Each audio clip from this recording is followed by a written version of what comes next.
Mes bien-aimés que j'aime beaucoup, que le Seigneur vous bénisse, que la bénédiction traîne dans la cour de vos parcelles, que la bénédiction soit votre partage. C'est que je ne manquerai pas, moi, le pasteur Delphin, je ne manquerai pas à dire, c'est juste que l'Éternel vous bénisse, qu'il vous comble de beaucoup de biens, que vous ayez une longue vie.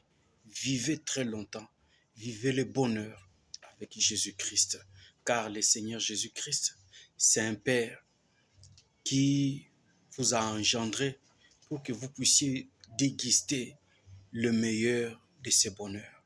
Sans plus tarder, aujourd'hui, nous allons prendre un thème.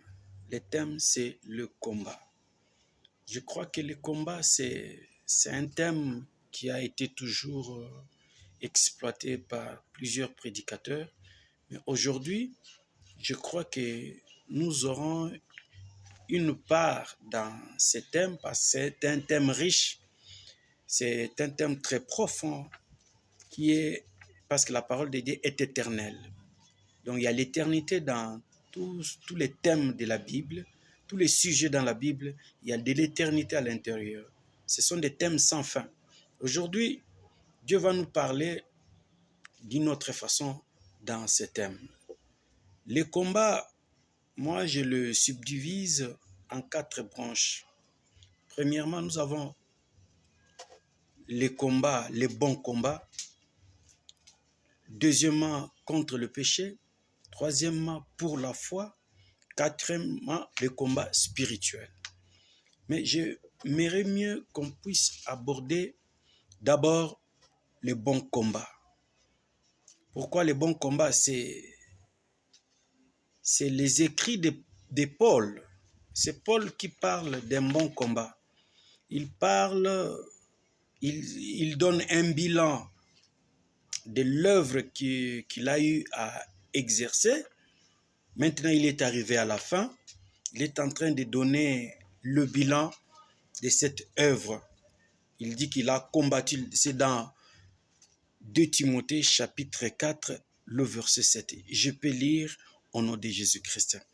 J'ai combattu le bon combat et j'ai achevé la course. J'ai combattu le bon combat et j'ai achevé la course. Beaucoup de personnes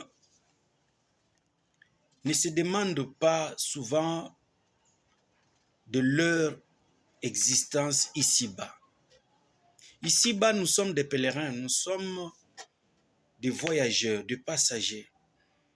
Nous ne sommes pas créés par hasard. Nous avons un but à atteindre. Nous avons une mission sur nos épaules, un fardeau à accomplir.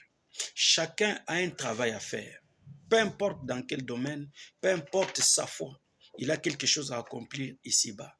Mais pour nous les chrétiens, toi qui es appelé aujourd'hui chrétien ou toi qui n'es pas chrétien encore aujourd'hui, tu sais que tu as un compte à rendre avec un Dieu qui est dans ton cœur.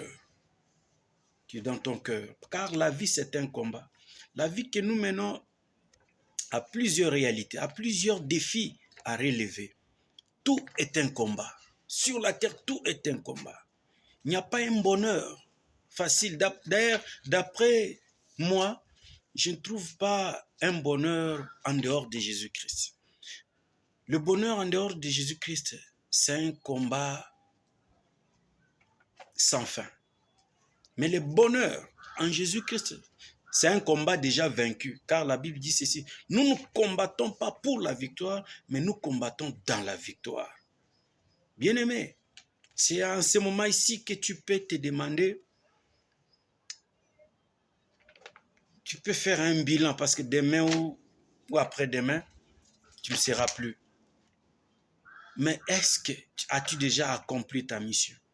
Te sens-tu que tu as déjà fait, tu es arrivé, parce que Paul était arrivé presque à la fin, de quitter même ce monde.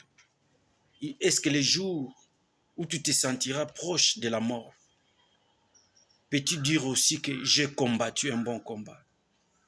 Peux-tu dire que j'ai fait mon travail, j'ai fait ma mission, j'ai exécuté ma mission? Bien-aimé, la distraction nous empêche à ne pas comprendre que nous avons un combat à faire. Le diable nous fait voir que tout est rose. Le diable nous fait voir que le bonheur se trouve en tuant les gens pour avoir de l'argent, en faisant tout ce qu'on peut faire. Le bonheur est dans tous les plaisirs du monde. C'est ce que le diable nous fait voir. Mais le bonheur est en Jésus-Christ. Les bons combats, qu'as-tu déjà fait pour que Dieu puisse t'agréer? Car nous avons des commandements qui sont liés à la volonté de Dieu. Qu'as-tu déjà fait? Tu soutiens les pauvres, tu évangélises la parole de Dieu. Est-ce que tu te comportes bien? Est-ce que beaucoup de gens sont frustrés contre toi? Est-ce que tu es toujours le meneur? C'est toujours toi. L'orgueil. Tout ça, c'est des choses qui nous barrent la route pour que nous soyons vainqueurs de ces combats. Je crois que la suite de ces combats arrive. C'est pourquoi beaucoup de prédicateurs nous prêchent que les combats spirituels, les combats des démons.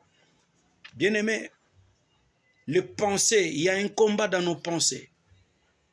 Il y a un combat dans nos objectifs à atteindre. Les combats, c'est toute une vie. Tu ne peux pas espérer la vie sans combattre. Tu ne peux pas espérer vivre sans pourtant connaître qu'il y aura la mort. Tout marche de pair. C'est pourquoi, laisse que, en ce net moment où tu m'écoutes, que le Saint-Esprit pose une bonne conscience en toi et que tu puisses maintenant prendre une direction de pouvoir améliorer tes côtes parce que le monde tend à sa fin. Tout est déjà noir. Le diable s'est levé. La terreur est entrée. La haine, la jalousie. Les gens s'entretuent à cause de l'argent. À cause de l'argent, tout le monde peut faire ce qu'il peut. Le rejet. Le mal est accru. Le mal est là. Vous voyez? Donc, pour toi, qui est le brebis, le racheté du royaume, reviens dans l'enclos. Prends la conscience. Que le Seigneur vous bénisse.